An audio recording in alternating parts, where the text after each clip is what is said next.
জাতির পিতা বঙ্গবন্ধু শেখ মুজিবুর রহমান ও দেশরত্ন শেখ হাসিনার নামে শপথ করছি যে মানবতা, মূল্যবোধ, মর্যাদা, সমতার বাংলাদেশ গড়ার সংগ্রামে নিজেকে আত্মনিয়োগ করলাম।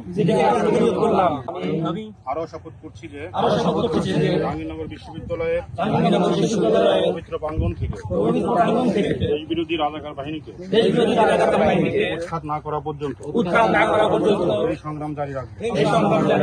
আমি শপথ করছি যে বাংলাদেশে শেখ হাসিনার নেতৃত্বকে সমহিমায় প্রতিষ্ঠিত করতে নিজেকে হাসি মুখে উৎসর্গ করব। লড়াই চলছে, লড়াই চলবে। বাংলাদেশ ছাত্রলীগ লড়াই করে যাবে। জয় বাংলা, জয় বাংলা, জয় বঙ্গবন্ধু, জয় বাংলা, জয় বঙ্গবন্ধু, জয় বঙ্গবন্ধু। শেখ হাসিনা ভয় নাই, রাজপথ ছাড়ি নাই, রাজপথ ছাড়ি নাই। শেখ হাসিনা ভয় নাই। শুভ শুভ শুভ দিন, আওয়ামী লীগের জন্মদিন, আওয়ামী লীগের জন্মদিন। শুভ শুভ শুভ দিন, আজকে মোদের খুশির দিন, আওয়ামী লীগের জন্মদিন, আওয়ামী লীগের জন্মদিন। আজকে মোদের খুশির দিন। শেখ হাসিনা ভয়